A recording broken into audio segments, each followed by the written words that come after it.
آپ جانتے ہیں کہ یہ دنیا کبھی کسی کے ساتھ وفا نہیں کرتی ہے۔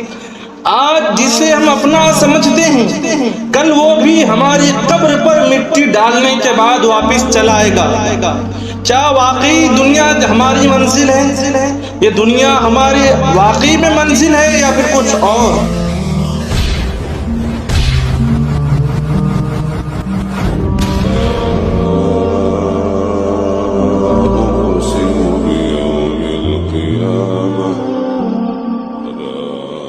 یہ دنیا مسافر خانہ ہے۔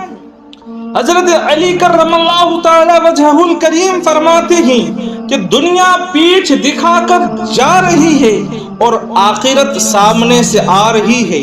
یہ دنیا چند دن کی ہے اور آخرت باقی رہنے والی چیز ہے۔ اللہ رب العزت قرآن مجید میں ارشاد فرماتا ہے کل من علیہا فان، کہ سب کچھ ایک دن فنا ہو جائے گی۔ اور اللہ رب العزت فرماتا ہے وَلَلْآخِرَةُ خَيْرٌ وَأَبْقَىٰ، کہ صرف ایک دن باقی رہے گی، آخرت باقی رہنے والی ہے۔ میرے عزیز، آخرت سامنے سے آ رہی ہے اور دنیا پیٹھ دکھا کر جا رہی ہے۔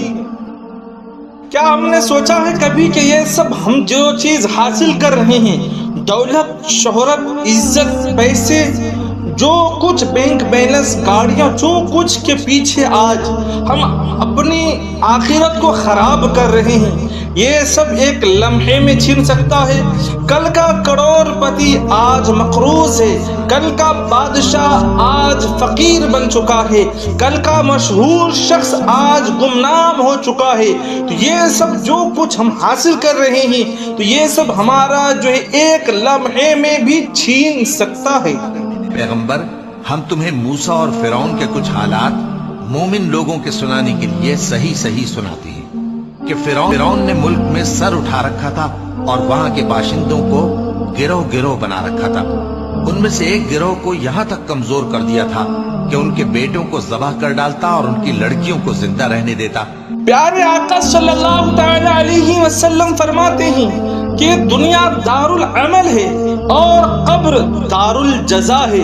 جب بندے کو پیارے آقا فرماتے ہیں کہ اس کے اعمال کے حساب سے قبر بھی اسے استقبال کرے گا، اور پیارے آقا فرماتے ہیں کہ جب بندہ اگر اچھے اعمال کے ساتھ قبر میں جاتا ہے تو قبر کہتی ہے آنے والا شخص تمہیں مبارک ہو، تیرا آنا مبارک ہو، کیونکہ تمہارے آنے سے پہلے میں صرف ایک مٹی تھا، ایک مٹی کا گڑھا تھا، لیکن تمہارے آنے کی بدولت اللہ رب العزت نے مجھے جنت کے باغوں میں سے ایک باغ بنا دیا، جنت کی کیاریوں میں سے کیاری بنا دیا۔ پھر پیارے آقا صلی اللہ تعالی علیہ وسلم فرماتے ہیں کہ اگر بندہ جب برے اعمال کے ساتھ قبر میں جاتا ہے تو قبر کہتی ہے آنے والے تم پر لعنت ہو کہ تمہارے آنے سے پہلے میں صرف ایک مٹی کا گڑھا تھا، لیکن تمہارے آنے کے بعد اللہ رب العزت نے مجھے جہنم کی وادیوں میں سے ایک وادی بنا دیا ہے، آنے والا شخص تم پر لعنت ہو۔ زندگی ایک سانسوں کی زنجیر ہے جو ایک دن ٹوٹ جائے گی۔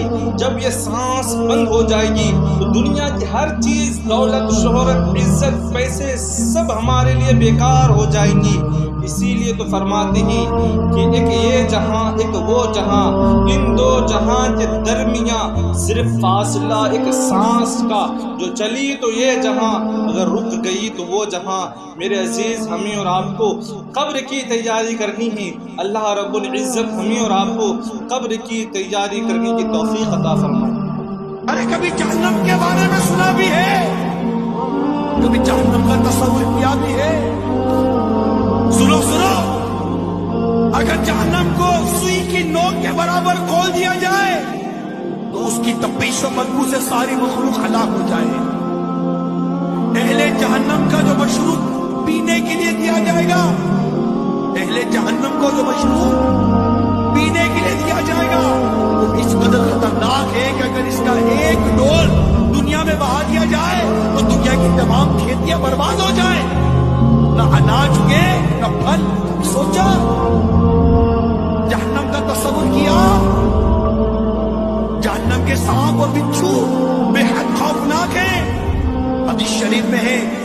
جہنم میں عجمی اونٹوں کی گردن کی مثل بڑے بڑے سانپ ہوں گے جو دوزخیوں کو نسل ہوں گے. وہ ایسے زہریلے ہوں گے کہ اگر ایک مرتبہ کاٹ لیں گے تو 40 سال تک ان کے زہر کی تکلیف نہیں جائے گی.